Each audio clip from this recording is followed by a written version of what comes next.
Hello everyone, welcome to Krishna coaching centre. अब हम करने जा रहे हैं क्लास 11 साइकोलॉजी का नेक्स्ट पार्ट। यहाँ पर हम क्या देखेंगे कि जो साइकोलॉजी है वो ऐसा नहीं है कि अकेला सब्जेक्ट है।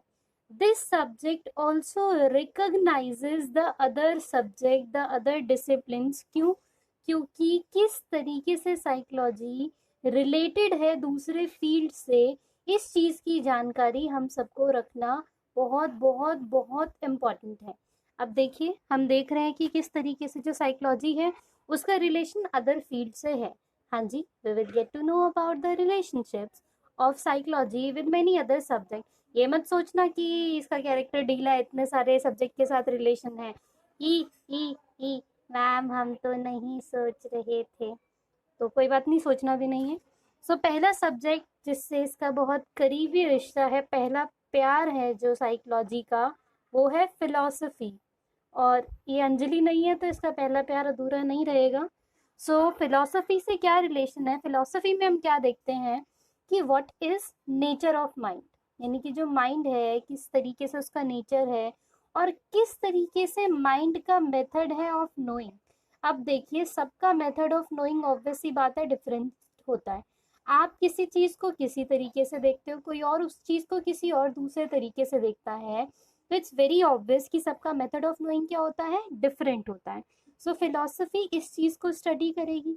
अब जब फिलॉसफी इस चीज़ को स्टडी करेगी तो साइकोलॉजी में ऑब्वियस सी बात है इस चीज़ का ज़रूरत ज़रूर होगा, क्योंकि साइकोलॉजी में जो मेजर कंपोनेंट है वो क्या है, आपका माइंड। भाई टोटल नहीं है पर मेजर तो माइंड ही है ना। तो यहाँ से फिलॉसफी से रिलेटेड है। सेकेंड फील्ड जो दूसरा प्यार है साइकोलॉजी का, वो है मेडिसिन। अब मेडिसिन लाइन में साइकोलॉजी किस तरीके से रिलेटेड है? तो एक बहुत ही बढ़िया कहावत है कि a healthy body requires a healthy mind. अगर आपका दिमाग स्वस्थ आपको रखना है तो आपको आपका शरीर जो है वो भी स्वस्थ रखना पड़ेगा। अब शरीर स्वस्थ रखने का ये मतलब नहीं कि आपने दो डोले बना लिए।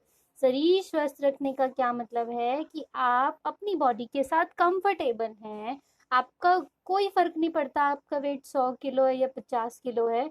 If you are comfortable with 100 kg weight, और अगर आप डेली एक्टिविटीज बहुत इजीली कर पाते हैं, तो ऐसा नहीं है कि आपका कोई गलत वेट है, आपको लोग इस चीज़ के लिए बुली करें। No, you should be comfortable enough with whatever you have.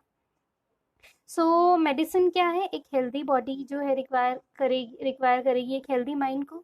सो अब यही वाइस वर्सा भी है कि हेल्दी माइंड रहेगा तभी बॉडी हेल्दी भी रहेगी।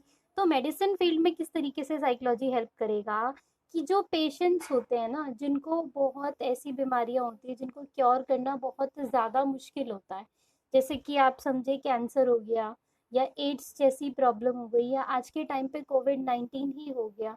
तो इस केस में जो कहते हैं दवा से ज़्यादा दुआ की ज़रूरत है। बट दवा, दुआ और एक तरीके से आपको मोटिवेशन की भी ज़रूरत है, क्योंकि उसको, उस पेशेंट को आपको एज अ डॉक्टर समझाना पड़ेगा, कंसोल करना पड़ेगा, हिम्मत देनी पड़ेगी। तब जाके वो पेशेंट थोड़ा सा जो होगा ना, वो थोड़ा बेटर नॉर्मल फील करना शुरू करेगा, क्योंकि that patient is already going through all the difficult things in life. और उसके बाद ये चीज़ उसके लिए और डिफिकल्ट है तो उसको फेस करना थोड़ा सा मुश्किल हो जाता है। इसीलिए डॉक्टर्स क्या करते हैं, उनके माइंड को थोड़ा बहुत रीड करने का कोशिश करते हैं। अब जो तीसरा अफेयर है इसका साइकोलॉजी का, या तीसरा रिलेशन जो है, वो तीन सिस्टर्स के साथ है। अब ये three sister sister social science जो है, थ्री सिस्टर सोशल साइंस किसको बोलते हैं? थ्री सिस्टर सोशल साइंस में आएगा इकोनॉमिक्स, पहली सिस्टर। दूसरा आएगा पॉल साइंस, दूसरी सिस्टर। और तीसरा आएगा सोशलॉजी, दैट इज तीसरी सिस्टर। तो ये तीनों क्या है? ये तीनों थ्री सिस्टर्स हैं, इनके साथ बहुत अच्छा रिलेशन है। किस तरीके से इनका रिलेशन है, we have already covered it in previous parts की सोशलॉजी, इकोनॉमिक्स, पॉल साइंस, इन सबसे कैसा कैसा जो साइकोलॉजी है वो कवर अप करता है। अब एक नया फील्ड आया, एक नया लेटेस्ट अफेयर जो शुरू हुआ है साइकोलॉजी का, वो हुआ है सीएस के साथ। With CS, CS is computer science. अब आप बोलो भाई साहब, ये तो बिल्कुल ही अलग कंसेप्ट है। कहाँ कंप्यूटर साइंस, कहाँ हमारा बेचारा साइकोलॉजी। तो इनके बीच में भैया ये रिश्ता क्या कहलाता है? तो जी, कंप्यूटर साइंस से किस तरीके से रिलेटेड है? तो सीएस जो ना, जो भी चीज़ कंप्यूटर साइंस बना रहा है वो हमेशा कोशिश करता है ह्यूमन माइंड का मिमिक करने के लिए। वो जो भी चीज़ डेवलप कर रहा है वो उसमें ह्यूमन माइंड को ऐड करने का कोशिश करता है कि ह्यूमन उसे कैसे सोचेगा। और जो आगे आने वाला फील्ड है कंप्यूटर साइंस का फील्ड, वो बेसिकली सेंसेशंस एंड फीलिंग्स के ऊपर है। कि जो भी रोबोट मूवी भी अगर आपने देखी हो तो उसमें वही है कि इमोशंस भी एडअप होने चाहिए। और इमोशंस किसका पार्ट है? साइकोलॉजी का पार्ट है। Very good. सो इस तरीके से जो कंप्यूटर साइंस है वो भी किससे रिलेट हो जाती है? आपकी साइकोलॉजी से। फिर अगला अफेयर इसका, अगला जो रिश्ता है इसका, वो है लॉ एंड क्रिमिनोलॉजी से। अब इसके अंदर तो बहुत ही इंपॉर्टेंट रोल ये प्ले करता है। कैसे प्ले करता है? कि मान लो आपने कोई गुनाह होते देखा तो कितने परसेंट चांसेस हैं कि आप उसकी रिपोर्ट पुलिस में करवाओगे? क्योंकि कई लोग ऐसा होते हैं कि उनके साथ भी अगर कुछ बुरा हो रहा था, उन्होंने कुछ बुरा देखा होता है, वो पुलिस के पास नहीं जाते हैं, वो उनको ये सब चीज़ें नहीं बताते हैं। इसका रीज़न बहुत सारे हो सकता है उनको डर लगता, हो सकता है उनको बदनामी का डर हो सकता है उनको डर हो कि कोई और उनको ही मार देगा। तो उन सबको कैसे आपको एक सही विटनेस जो है उसको मोटिवेट करना है, या जो क्राइम हो रहा है उसको कैसे रोका जा सकता है, या फिर जो मान लो आप वकील हो, आप लॉयर हो, तो जी सच क्या तो जो जज को समझ में आया, भाई लॉ में तो यही होता है। सो अब आप क्या करोगे? इसके अंदर आपको बहुत सबको जानने की ज़रूरी है कि कौन से फैक्टर्स हैं जो कि जूरी को इन्फ्लुएंस करेंगे, जूरी को किसकी बात कितनी सही लगेगी। तो इस सब के लिए लॉ और क्रिमिनोलॉजी का रिलेशन हमारा जो साइकोलॉजी है उसके साथ यहाँ पे बनता है। नेक्स्ट आता है हमारा मास कम्युनिकेशन। अब mass communication, mass media, TV, telephone, ये सब चीज़ें इसके अंदर आते हैं। तो जो मीडिया रहा है ना, मीडिया हमेशा से ही मेजर इन्फ्लुएंस रहा है हमारे थिंकिंग में, हमारे एटीट्यूड में, इमोशंस में। हम जैसा देखते हैं वैसा हम बनने का ट्राई करते हैं। मान लो कोई भी नई ड्रेस आई जो हीरोइन ने पहन रखी थी, अब हमको भी ऐसी सेम टू सेम ड्रेस चाहिए, हमको भी ऐसा सेम टू सेम गाउन चाहिए, हमको भी ऐसा same to same hair style चाहिए। वो जो एक कैरेक्टर था वो किसी पर्टिकुलर तरीके से बात करता था, तो हम उसी कैरेक्टर को कॉपी करने लगते हैं। सो मीडिया बहुत ज़्यादा इन्फ्लुएंस करता है। तो साइकोलॉजी क्या हेल्प करेगा? एक ऐसी स्ट्रैटेजीज डेवलप करने में जिससे ऐसा कुछ मीडिया में हो सके कि वो लोगों को सही के लिए इन्फ्लुएंस कर सके, एक बेटर एंड इफेक्टिव कम्युनिकेशन बन सके, और वो ओवरऑल जो है वो सोसाइटी के लिए सही हो। अगर आप हमेशा कोई नेगेटिव नेगेटिव चीज करो देखोगे या करोगे तो दिमाग क्या करेगा? नेगेटिव वर्क करने लगेगा। But if something is always positive with you, you will start reacting positive towards that thing. तो we have to basically understand this. Next जो रिलेशन है साइकोलॉजी का, वो है म्यूजिक के साथ एंड इमोशंस के साथ। अब how music and emotions are related to it? तो बहुत सिंपल सी बात है। अगर आप एक अच्छा गाना सुनते हो, मान लो आपने एक बहुत मोटिवेशनल गाना सुना, you will start feeling motivated कि घायल परिंदा है तू, दिखला दे जिंदा है तू।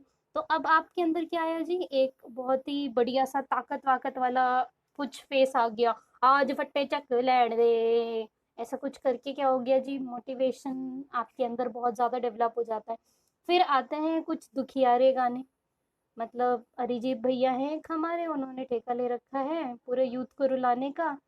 और यूथ क्या भाई, इश्क की कोई उम्र नहीं होती।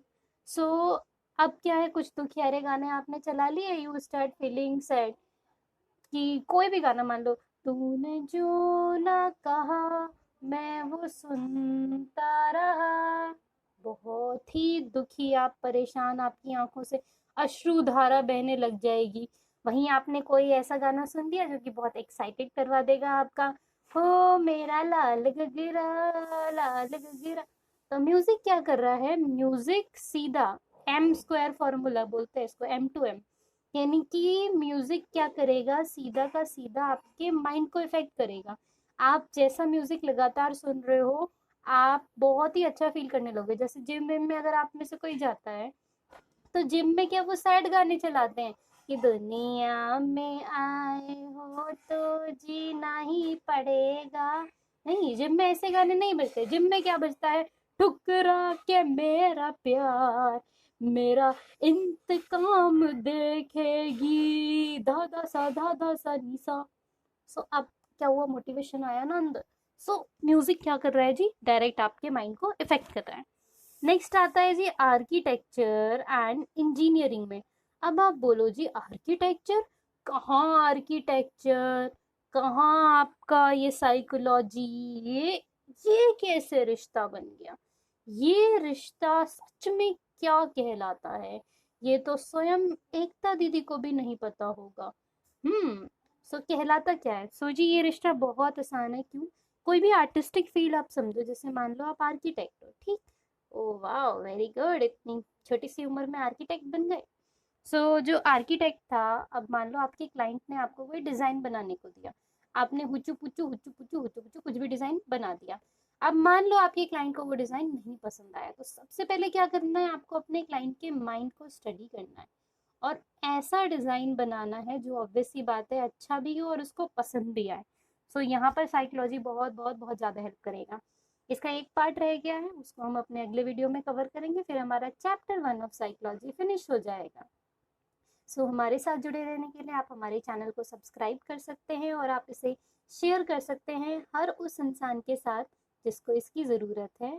Thank you so much, I will meet you all in my next video.